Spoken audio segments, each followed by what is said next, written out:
We want to welcome everyone that's tuning in on the screen right now.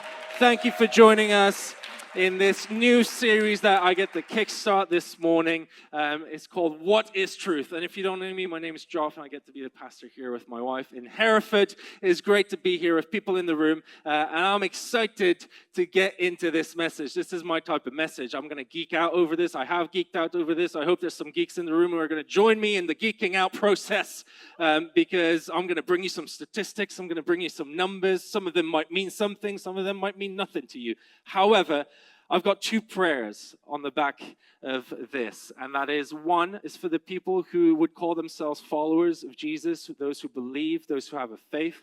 I pray that some of this, if you don't know this stuff yet that we're going to cover today, I pray that it builds some confidence in your faith. I pray that it builds some, it underpins the foundations that you stand on, and you can take confidence in that, and you can be bold in what you claim to believe in. And for those who are still on the journey, those who are open but haven't made any decisions yet and are just exploring and figuring things out, I pray that some of this will be helpful for you.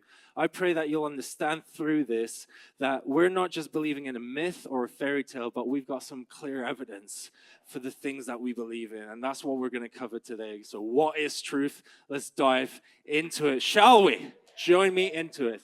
Now, we're in the UK here, and so we're in the build-up to Easter. And similar to what we sometimes do with Christmas, I know many people are kind of going through the Easter story, reading through the Gospels, and kind of looking at this end point, this crescendo of Jesus' life.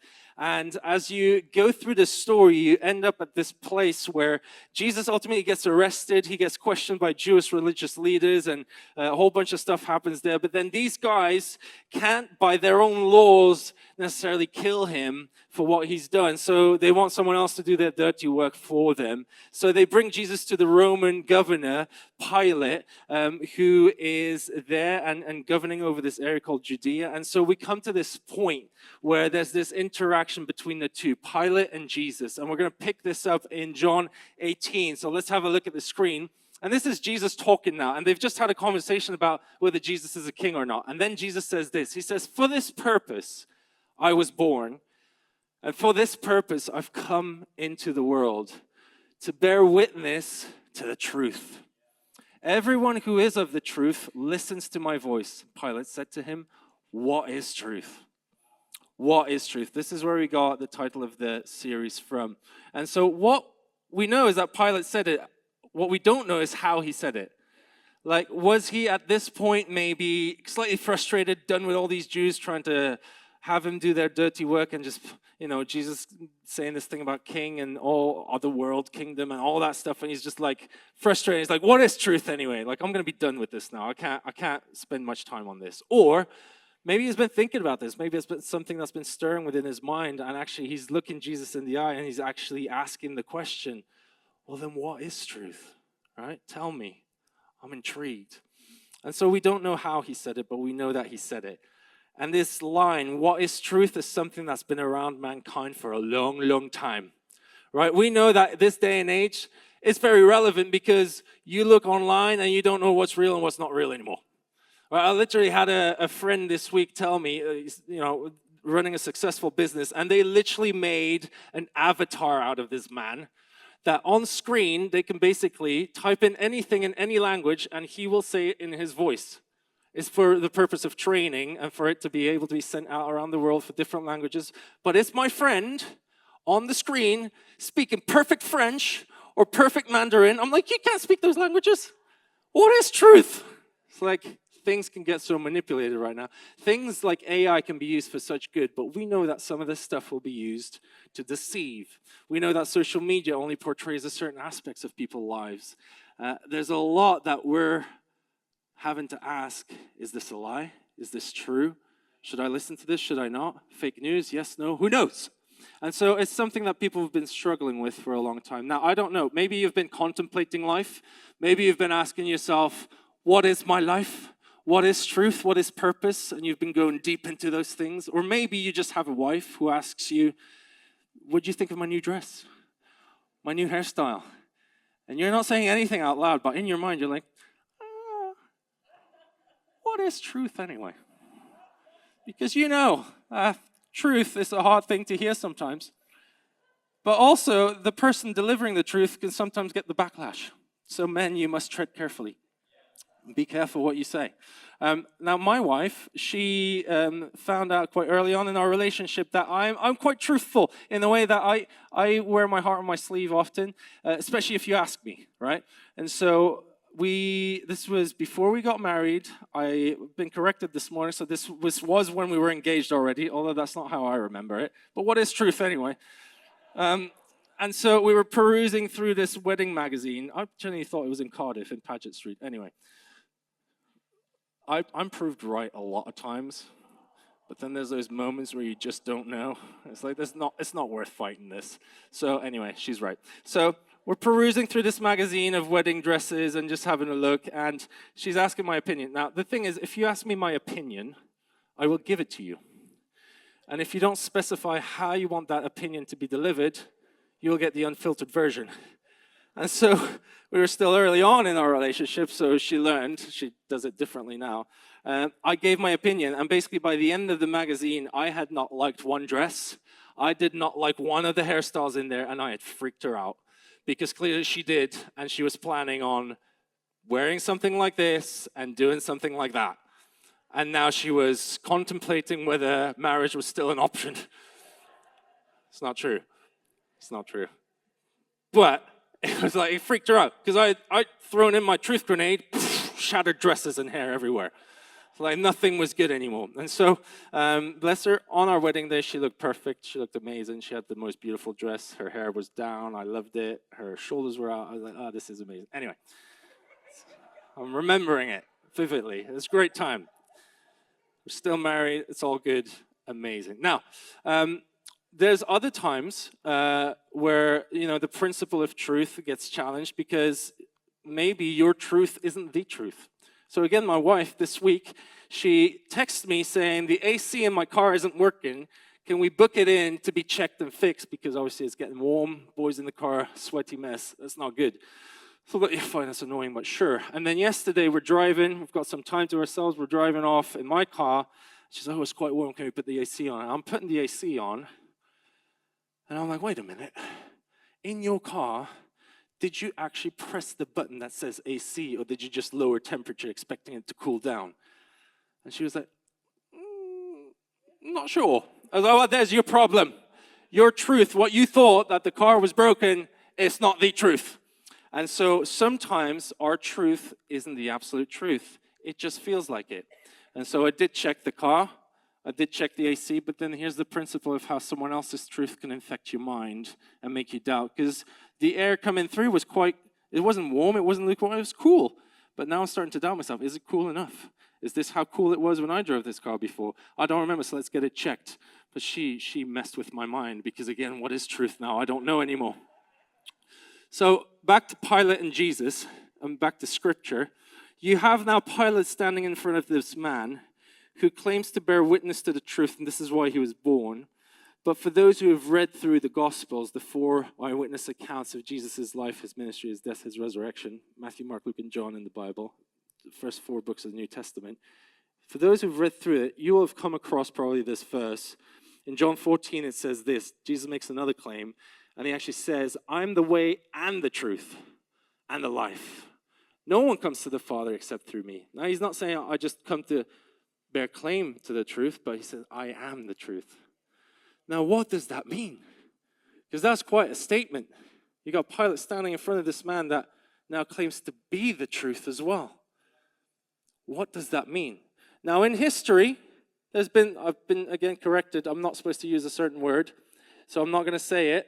I'm going to use another word. There's been many kooky people in history. Many kooky ones, many crazy ones, many people who claim many things about themselves, made big statements, and you know what? We don't remember them because they didn't come out to be true and they were just a bit kooky. Now, your question might be, why is Jesus then not just one of these kooky ones? Why should we listen to him? Why does it make a difference? Why are we still in church 2,000 years later? Why is this thing still going on? Why are people actually digging into this and changing their lives on the back of this? Why should we listen to what he's got to say? Well, that is a good question, and that is something that we're going to dig into today by just answering 3 questions. right? Next week, we'll dig into some more morality stuff, but just for today, I want to bring some facts, some evidence. I want to bring some things that we can stand on as truth, okay? And so we're going to answer 3 questions. One of them, first one is Jesus a real person? Was he even real? Did he actually walk this earth? How can we know? Secondly, is the Bible accurate? And how do we know that? And then if those 2 things are true, then we got to answer the third question, is Jesus really who he said he was then? So are you ready to go on this journey with me? Let's answer those 3 questions and let's see what comes out. And hopefully it can stir your mind a little bit in your heart. And I pray that it does and that God brings revelation. But first question, was Jesus a real person? A yes. Okay? Short answer. Now, I'll bring a little bit more context, but how do we know this? So, I'm not just claiming this by myself, but experts in the field of history, experts in the field of New Testament literature.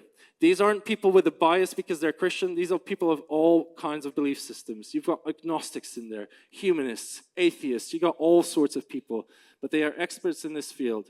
They will not debate whether Jesus is a real person or not anymore. That's not debated anymore. It is now accepted as fact. In fact, it's not just that he was real, but they'll agree on these 5 things. They'll agree on the fact that, 1, Jesus of Nazareth did exist at that time in that region. He was a real person. 2nd, he was baptized. 3rd, he was a minister and a teacher of some sort with followers. 4th, he died at the hands of the Romans by crucifixion. And 5th point, they don't claim that the resurrection is true, maybe, but they do believe, and it's truth and fact, that people do claim to have seen him after his death. Not just one, but multitudes of people, large sums of people.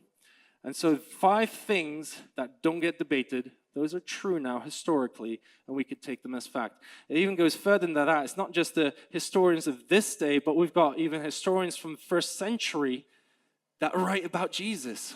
Right? We've got a Jewish historian called Josephus, 1st century historian, who writes about Jesus, who writes about his brother, James. We've got a Roman historian called Tacitus, again, who writes about him. These guys, again, weren't for Christianity. They were against it. They didn't like it. But to them, Jesus was a real person. So they wrote about him as fact. And we can take that in as real. So first question, yes. Was Jesus real? Bang. Stamp. Approved. We can say, yes, he very much was a real person. You can do more study around that yourself if you want. But basically, this is now a consensus. We all agree on it. Second question then, is the Bible accurate? Well, a similar exercise to what we did with Jesus. How do we know he was real? By writings that we have of him. Same with some other historic figures that we know, big names in history. There's 3 big names that I find easy to remember. There's many more with many more evidence, but let's just go for these 3. We've got Plato, we've got Caesar, and we've got Aristotle. Now, because this is a truth series, we're not going to call him Caesar, we're going to call him by the actual name that he's called, which is Kaiser, right? Just teaching you English people something sometimes, right? Kaiser, not Caesar salad, no, not that, Kaiser, okay, anyway. These 3 people, how do we know that they exist? It's because we have copies that we have now that are either copies of their own writings or copies of documents that talk about them. And this is how we know they existed. And so, how many do we have for each person? For Plato, we got 7. For Kaiser, we've got 10. Then Aristotle just wipes the floor with him, and he's got 49. He is a super real person, more real than Plato and Caesar together. It's amazing, 49. Now, if we look at the Bible then, how many documents do we have for the Bible? How many copies? Well, let's just look at the New Testament. Let's just look at the smallest part, right? 27 books of the New Testament. There's 66 books in total in the Bible, 27. Let's just make it easy like that. How many do we have? 7? No, more. 10? More? Do you think we'll beat Aristotle is 49? I mean, that's pretty good. We've got 24, 1,000 for the New Testament. 24,000 copies, 24,000 documents of original writings or copies of original writings that underpin our New Testament writings. That's massive amount. Now, the other fact with that is that for these other three historic figures, these copies we have, the earliest copies that we have in our possession now are still 1,000 years older than their original writings. So there's a 1,000-year gap, which is quite amazing that that went through and still, we have it in our existence. That after 1,000 years, we still have copies. Now, when it comes to the Bible, we have copies as early as less than 100 years of the original writings. So not only do you have masses of them, you have them very close to when they were actually written, which is amazing. And you're like, okay, well, that's a lot of paperwork, Geoff. That's great. That doesn't mean anything, right? Surely, if it was copied that much, surely there must be some changes. Surely someone tried to manipulate things. Surely someone tried to change the narrative or tried to control people by adding or taking certain bits out. Well, what are we going to do? We're going to cross-examine everything. You put all these 24,000 things together and you look, right? And you put them, okay, we've got one from this time, we've got one from a bit later, and we've got one that's here. Does the first one coincide with that one? Is it the same, or are there discrepancies? What we find when we put everything together and we cross-examine everything is that we have more than a 99% accuracy number, which is huge. It's absolutely massive for the Bible. Depending on how you measure it, you actually get up to 99.5 or 99.9% accuracy for the Bible, which is massive. And so the only major issues that we have is the same issues that we still have today when we try and write things. It's spelling mistakes. And where you've actually got some parts missing, words missing, it's nothing that changes the context. It's nothing that adds or takes away from what is being said. And actually, everything around it fills in the blank. And so it's amazingly accurate, which means that the Bible you have now is so true to the original when it was written, which is amazing. It's a miracle, really, that throughout that amount of space and time and those amount of copies, we have something that's pretty much exactly the same as the original, which is powerful. And so, is Jesus real? Yes. Is the Bible accurate? Heck yes. And so then we got to ask ourselves the next question, well then, what does that mean for Jesus? How can we then trust that what is written about him, what he claims to be, that is true? How do we know that Jesus actually was who he said he was? I'm very glad you asked that question. So let's explore that. Jesus couldn't have just come into the world, have heard about these things, and thought, you know what, I'm just going to con everyone. I'm going to try and make sure that they think that I am God, that I'm the Messiah, that I'm the Savior of the world, and we're just going to play this massive, scene. The issue was that Jesus had to come in and fit into a very rigid shape that was predetermined by lots and lots and lots and lots of predictions from hundreds to even thousands of years before. We call them the messianic prophecies. They were predictions talking about Jesus, who he was, how he was going to be born, how he's going to live, how he's going to die. Things that were out of Jesus' control, things that were written before his life. So he couldn't have been like, hey guys, let's all write some stuff down. I'm going to live them out and we're going to dupe everyone. No, these things were pre his birth. And we have documents even from pre his birth that show these things, these messianic prophecies. There's 300, more than 300 actually, messianic prophecies that Jesus had to fulfill to be able to be recognized as the Messiah, as the Savior of the world, as God himself. Now, you could say, well, maybe it was just luck. Maybe he just tried really hard and he got lucky and he just fooled everyone. I'm like, well, you're thinking, that's good, well done, but you're thinking wrong. Because let's go into some statistics. And I'm going to give you some numbers. And for most of us, those numbers aren't going to mean anything to you. So I'm going to try and visualize those numbers so that we understand the probability of one man fulfilling not all the prophecies, but even just a few of those, and how hard that would be. Someone who is an expert in the field of statistics actually did these calculations and measurements and wrote a whole paper about it. And this is how he was trying to explain it. And there's more in there that I can't even explain because I don't even understand it, but I'll try and explain it like this. So, for Jesus to only, are you with me? For Jesus to only fulfill 8 prophetic words out of the 300, it would be as hard, and this is the chance now, as 1 in 10 to the power of 17. Does that mean anything to you? That's a large number, that's all you know.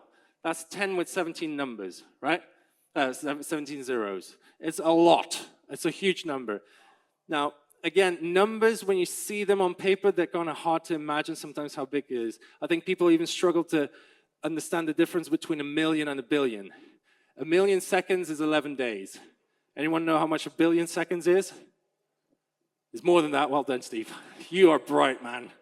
Well done. A million seconds is 11 days. A billion seconds is 31 years. Right? Now we're talking about numbers much, much higher. And so to try and visualize this in an actual exercise, this is what this guy did, this statistical analyst.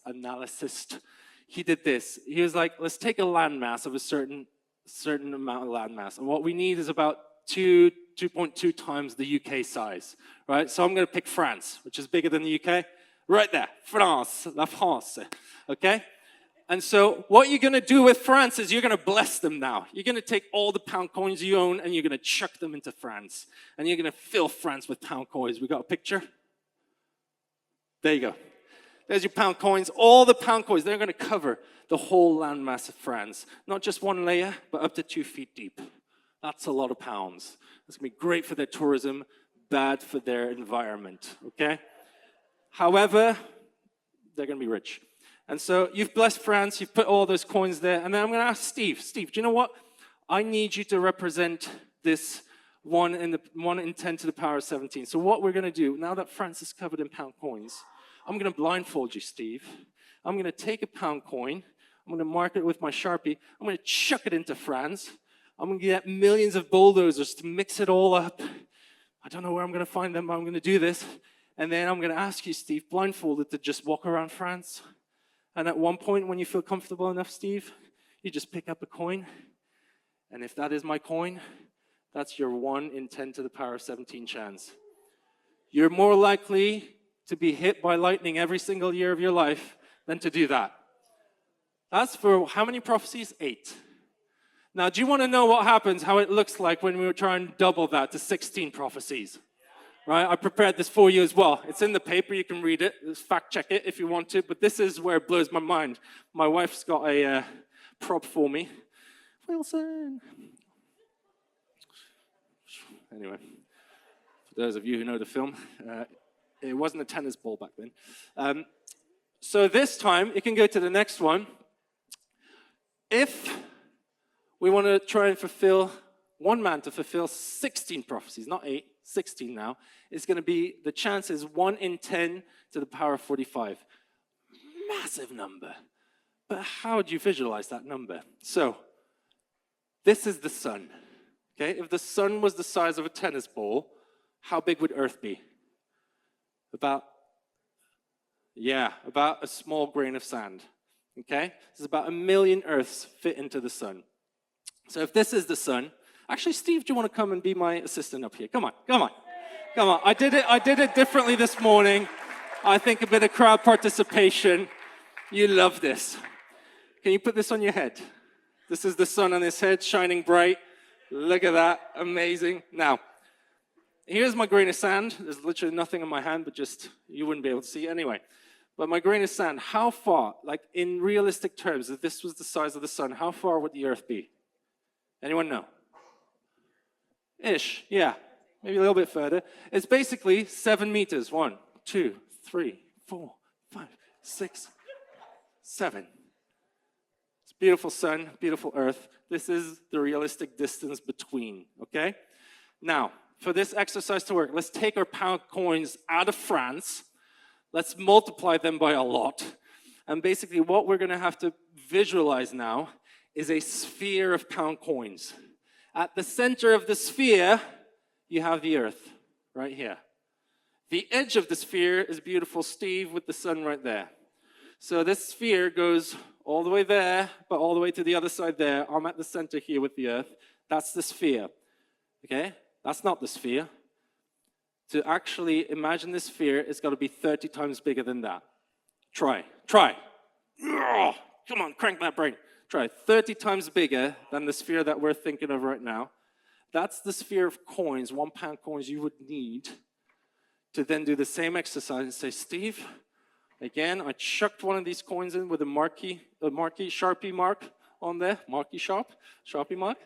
I chucked it in the sphere. You have unlimited life. This will take a long time for you, but you can just float around the sphere, and at one point, you just pick out a coin, blindfolded, by the way, and this has to be the coin that I chucked in. Also, everything's been mixed up again as well. You're done, Steve. Well done. Let's give it up for Steve. You can keep the ball. That's the probability of what 1 in the power of 10 to 40, 1 in 10 to the power of 45 means. That's trying to visualize it. And that's for 16 prophecies. Now, Jesus fulfilled how many? 300. So it's not Jesus and his cronies trying to force something. This is miraculous. This is predestined. This was predicted, and he slots right into that shape. He is the Savior. He is God. He is who he says he was. And you can do it through this type of exercise and think, do you know what? That is pretty mind-blowing. If that doesn't blow your mind, I don't know what would, but that blows my mind. But then what's the other mind-blowing thing is when you go to a human scale and you think of the impact he's had on people, where again, it's just as miraculous as this. And so just to talk about the Apostle Paul for a second, right?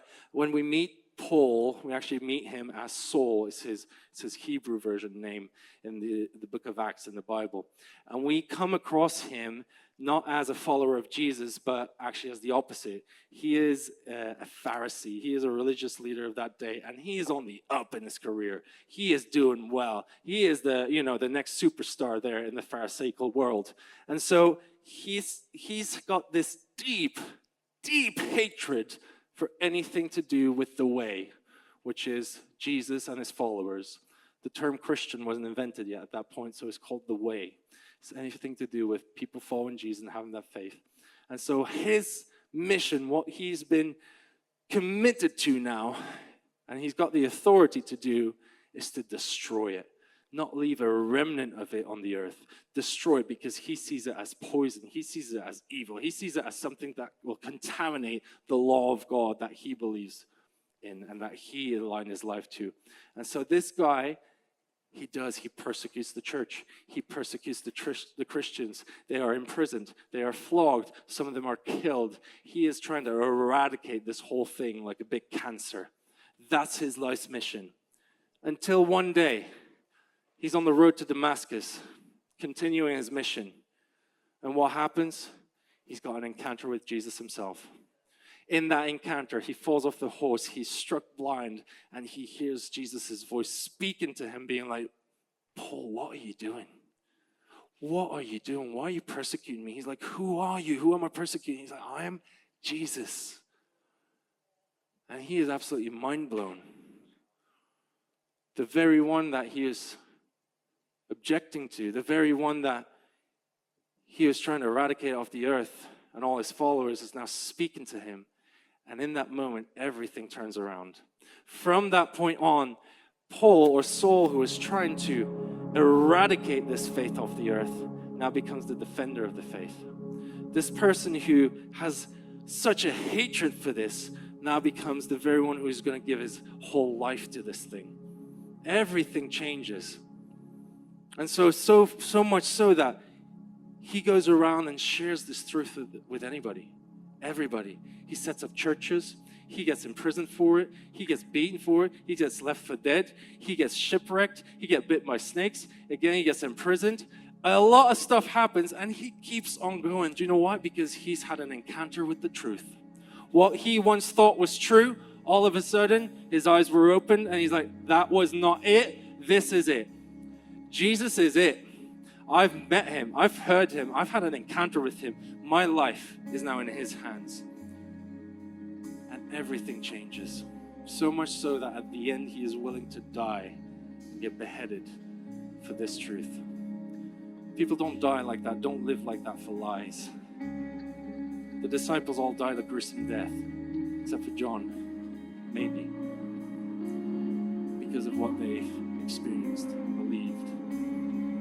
we at this point, through science, can prove such authenticity, such accuracy, so much evidence for the things that we base our faith in. But this goes beyond head knowledge. This goes beyond statistics.